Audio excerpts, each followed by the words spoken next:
لازمی طور پہ ان کے سینے میں حضور کا پیار پیدا ہوگا۔ کسی زمانے میں مائیں لوریاں دیا کرتی تھی اپنے بچوں کو اور حضور پہ درود پڑا کرتی تھیں یا حضور کے حسن کے تذکرے کیا کرتی تھیں، اور بچے صالح اور پاکیزہ وجود کی صورت میں نشو و نما پاتے تھے۔ آج تھرکتی تصویر پر ماں کی نظر جمی ہے اور بچہ دودھ پی رہا ہے۔ جب نیم برہنہ تصویر ماں کی نگاہوں میں ہوگی تو اس دودھ میں وہ تاثیر نہیں ہوگی جو دودھ غزالی پیدا کرتا ہے، جو دودھ رازی پیدا کرتا ہے، جو قطب الدین بختیار کاکی پیدا کرتا ہے۔ ماں جب قرآن پڑھتی ہے، اللہ اکبر، اقبال کہتا ہے تو نہ دانی کے سوزے کراتے تو دیگر گوں کر تقدیر عمر را۔ میری بہن تو نہیں جانتی، اگر تو ماں ہو کے قرآن پڑھے، اگر تو بہن ہو کے قرآن پڑھے تو عمر کی تقدیر بدلتی ہے، اور اگر تو ماں ہو کے قرآن پڑھے تو بیٹا نیزے کی نوک پہ بھی قرآن سنا۔ تو ماں کو، باپ کو ایسا ماحول فراہم کرنا چاہیے۔ تو درود و سلام اپنی اولاد کو پڑھائیں، اپنی اولاد کو حضور کے حسن کا ذکر سنائیں، تذکرہ سنائیں۔ صرف ایک حدیث حضور کے حسن پر اور میرا مضمون آگے چلا جائے گا۔ صحابہ میں سب سے آخر میں جس صحابی نے انتقال کیا ان کا نام ہے حضرت ابو طفیل رضی اللہ تعالیٰ عنہ۔ حج کا موسم تھا، ہجوم عاشقاں تھا۔ یہ ایک اونچے ٹیلے پہ کھڑے ہو گئے اور بلند آواز سے بولے، لوگو اس وقت روئے زمین پہ میرے علاوہ کوئی نہیں جس نے حضور کو دیکھا ہو۔ سن 110 ہجری میں انہوں نے انتقال کیا ہے۔ حضور کا وصال سن 11 ہجری کے آغاز میں، گویا حضور کے تقریباً وصال کے 100 سال بعد بھی یہ باقاعد حیات تھے۔ تو ایک ٹیلے پہ چڑھ کے کہتے ہیں، لوگو اس وقت روئے زمین پہ میرے علاوہ کوئی نہیں جس نے حضور کو دیکھا ہو، آؤ مجھ سے حضور کی باتیں سنو۔ اللہ اکبر۔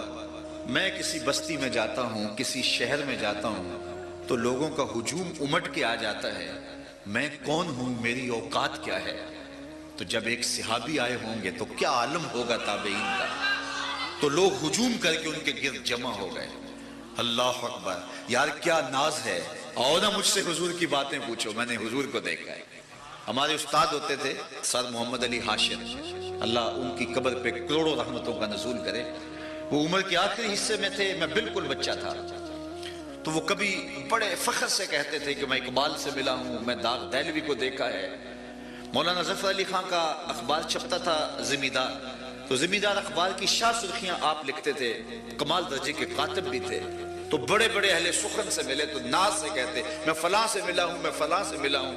یار جس نے اقبال کو دیکھا ہو، جس نے داغ دہلوی سے ملاقات کی ہو، وہ تو ناز کرے، اور جس کی آنکھوں نے جمال محمد عربی دیکھا ہو وہ اپنے مقدر پہ ناز کیوں نہ کرے۔ تو حضرت ابو طفیل نے کہا، لوگو آؤ اس وقت روئے زمین پہ میرے علاوہ کوئی نہیں جس نے حضور کو دیکھا ہو۔ لوگوں کا ہجوم بن گیا اور ابو طفیل رضی اللہ تعالیٰ عنہ کے گرد جمع ہو کے کہا، صف لنا رسول اللہ صلی اللہ علیہ وسلم، تم نے حضور کو دیکھا ہے، بتاؤ حضور کا حلیہ کیسا تھا۔ اللہ اکبر۔ تو حضرت ابو طفیل نے 3 لفظوں میں حضور کا حلیہ بیان کیا، سن لیجئے اور اپنی اولاد کو بتائیے۔ حضرت ابو طفیل نے کہا، کان رسول اللہ صلی اللہ علیہ وسلم ابیض ملیحا مکسدا۔ ایک تو حضور کا رنگ چٹا تھا، بالکل سفید چونے کی طرح نہیں، سرخی کی آمیزش کے ساتھ۔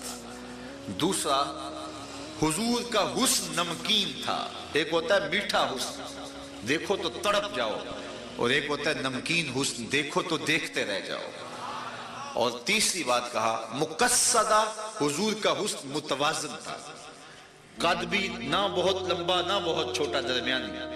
کان رسول اللہ صلی اللہ علیہ وسلم لیس بالطویل ولا بالکثیر، قد لمبا بھی نہیں تھا، بہت لمبا دڑنگا ہونا یہ بھی جو ہے وہ مناسب نہیں ہوتا، حسن زائل کر دیتا ہے، اور پست قامتی بھی عیب ہے۔ حضور کا قد درمیانہ تھا، درمیانے سے تھوڑا سا اٹھتا ہوا۔ لیکن آپ کو یہ بات بتاؤں کہ صحابہ میں لمبے لمبے اصحاب بھی موجود تھے، لیکن جب حضور تشریف لاتے قد حضور کا لمبا نہیں تھا، لیکن اذا جامع الناس غمرهم، جب حضور آتے چھا جاتے، حضور کے کندھے سروں سے اونچے دکھائی دیتے۔ یہ اللہ نے اپنے محبوب کو شان عطا کی تھی۔ اللہ اکبر۔ تو حضور علیہ السلام کا سارا معاملہ متوازن تھا۔ تو حضور کا حسن اپنی اولاد کو سکھائیں۔ یہ 3 لفظ یاد کر لیں، کان رسول اللہ صلی اللہ علیہ وسلم ابیض ملیحا مقصدا۔ اور اگر عربی میں یاد نہیں ہوتا تو مہر علی شاہ نے تو کام ہی سوکھا کر دیا. مکھ چند بدر شاہ شانی ہے، متھے چمک دی لاٹ نورانی، کالی زلف مستانی ہے، مخمور رکھی ہن مد. اللہ اکبر. تو اپنی اولاد کو حضور کا حسن بتاؤ، ان کے سینے میں حضور کا پیار پیدا ہوگا. تیسری بات، اپنی اولاد کو حضور کی سیرت سکھاؤ. سیرت، اپنی اولاد کو حضور کی سیرت سکھاؤ گے تو ان کے سینے میں حضور کا پیار پیدا ہوگا، صاحب سیرت کی محبت پیدا ہوگی. کائنات میں لوگوں کی بڑی بڑی اچھی عادات رہی ہیں، لیکن جو سیرت کا حسن یہاں نظر آتا ہے آپ کو کہیں نظر نہیں آئے گا. اللہ اکبر. میرے حضور کی صورت جیسی صورت کسی کی نہیں، میرے حضور کی سیرت جیسی سیرت کسی کی نہیں. جس پہلو میں بھی دیکھو بے مثال نظر آتے ہیں، بے مثل نظر آتے ہیں. اور میں اپنے دوستوں کو کہا کرتا ہوں کہ آپ ہفتے میں ایک دن تو ضرور رکھیں. روزانہ ایک کھانا اگر ہو جائے بچوں کے ساتھ تو بہت اچھا، نہیں تو ہفتے کے دن ایک تفصیلی وقت ضرور بچوں کے ساتھ رکھ لیں. کھانے سے قبل آپ کچھ لمحوں کے لیے درود شریف پڑھیں، پھر حضور کے حسن میں سے کسی ایک عضو کا حسن بیان کر دیں. شمائل پر مشتمل کتابیں مارکیٹ میں دستیاب ہیں. پھر حضور کی سیرت کا ایک واقعہ سنا دیں. بالکل چھوٹے بچے سے لے کر کے بڑے بچے تک پاس اپنے بٹھائیں. آپ ہفتوں اشروں کے اندر دیکھیں گے اولاد کی عادات کے اندر حسن پیدا ہونا شروع ہو جائے گا اور حضور کی محبت پیدا ہونا شروع ہو جائے گا. تو یہ ذمہ داری ہے ماں باپ کی کہ اولاد کے سینے میں حضور کا پیار پیدا کرنے کی کوشش کریں. دوسری بات میرے حضور نے فرمائی کہ اپنی اولاد کو اہل بیت رسول کا پیار سکھاؤ. اللہ کے محبوب نے فرمایا اللہ سے پیار کرو، وہ تمہیں رزق دیتا ہے، طرح طرح کی غذائیں دیتا ہے. مجھ سے پیار کرو کہ میں اس کا محبوب ہوں. اللہ اکبر. اور میری اہل بیت سے پیار میری وجہ سے کرو. تو اہل بیت کے فضائل مناقب اگر اولاد کے سامنے رکھے جائیں تو ان کے سینے میں حضور کا پیار پیدا ہوگا. اور تیسری بات، قراءۃ القرآن، قرآن مجید کی تلاوت اپنی اولاد کو سکھاؤ. اہتمام کے ساتھ ان کو قرآن مجید اچھا پڑھنے کا عادی بناؤ. خوبصورت قرآن مجید پڑھنے کا مزاج ان کے اندر پیدا ہو. بحیثیت مسلم قوم ہم آگے بڑھیں گے اگر قرآن سے جڑیں گے. مجھے خوشی ہوئی، مجھے دوستوں نے بتایا کہ ترکی کے اندر اس وقت اس پر بہت زیادہ توجہ دی جا رہی ہے کہ نئی نسل کو قرآن خوانی اور قرآن کی تلاوت کے مزاج میں ڈالا جا رہا ہے. کاش کہ ہمیں بھی کوئی ایسے صالح حکمران نصیب ہوں جن کی ترجیحات جو ہے وہ اللہ اور اس کے دیے ہوئے دین کے، اس اللہ کے لائے ہوئے دین، دیے ہوئے دین کو غالب کرنا ہو. تو پھر اس طرح کے منصوبے ذہن میں آتے ہیں، ان کو ترتیب دیا جاتا ہے اور قوم سازی کی جاتی ہے. ہم قوم نہیں ہیں، ہم ایک ہجوم ہیں، اور ہجوم بھی بے ہنگ درمیان والا ٹیڑھا ہو جاتا ہے. میرے باپ نے مجھے بڑا مارا، ایک عرب کے بیٹے ہو کہ تم سے 5 اونٹ کھڑے نہیں ہوتے. کہا ایک وقت عمر پہ وہ تھا کہ 5 اونٹ قطار میں نہیں لگتے تھے، اور آج 23 لاکھ مربع میل کی حکمرانی ہے. شرق سے لے کر غرب تک سارے انسان بھی ایک قطار میں کھڑے ہیں. یہ محمد عربی کے جوڑوں کا صدقہ نہیں ہے تو کہاں سے اٹھ کے کہاں چلے گئے. تو یہ قرآن ہمیں زندگی دے گا. اس قرآن کی تلاوت معمول زندگی بنا لو. آپ کے گھروں میں صبح کا آغاز قرآن مجید کی قرات سے ہو. تمہارے گھر سے قرآن نکلا تو در بدر دھکے کھانا مقدر ہوا. آؤ قرآن کے ساتھ جڑو، قرآن کے ساتھ جڑو. جب گھروں میں صبح کا آغاز قرآن مجید کی قرات سے ہوتا تھا، تلاوت سے ہوتا تھا، تو گھروں میں کوئی بدبو نہیں آتی تھی، کوئی سایہ نہیں آتا تھا، کیونکہ رب کے قرآن کا سایہ ہوتا تھا گھروں پر. فرشتے آیا کرتے تھے، بدروحیں نہیں آیا کرتی تھی. ٹونا نہیں ہوتا تھا، جادو نہیں ہوتا تھا، آسیب نہیں ہوتا تھا، بری چیزوں کا سایہ نہیں ہوتا تھا، بلکہ رب کی رحمتوں کا سایہ ہوتا تھا. آج ہمارے گھروں میں قرآن ہی نہیں کھلتے. ساری رات ہمارے گھروں کے اندر جو ہے وہ چینل چل رہے ہوتے ہیں اور ان کے اوپر رقص ابلیس جاری ہوتا ہے. اور یہ سوشل میڈیا نے تو قیامت ڈھا دی. نوجوان نسل ہم نے سمجھا گھر کا دروازہ بند کر دیا، اب ہماری نسل محفوظ ہو گئی.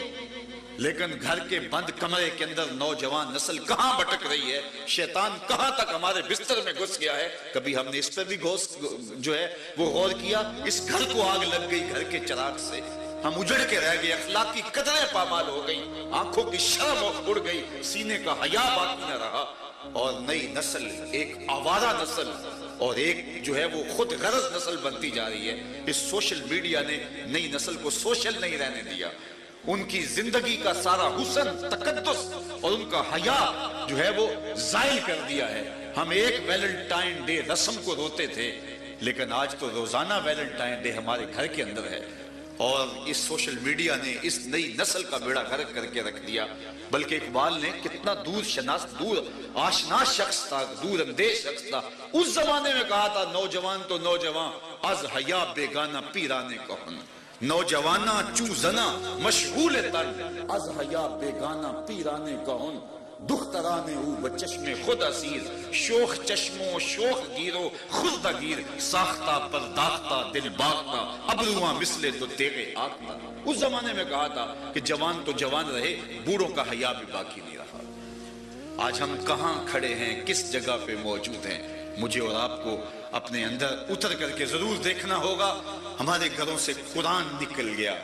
پہلے قرآن صرف کتاب تلاوت رہ گئی تھی، اب کتاب تلاوت بھی نہیں رہ گئی، کتاب زیارت رہ گئی ہے، صرف طاق پہ رکھا ہوا ہے۔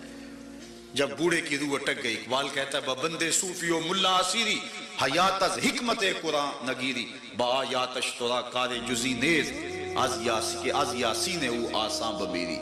تو جاہل صوفی اور کاہل ملا کے ایسے پھندے میں پھنسا کہ تو نے قرآن سے زندگی تلاش نہیں کی، قرآن کی آیتوں سے تجھے صرف اتنا سروکار ہے۔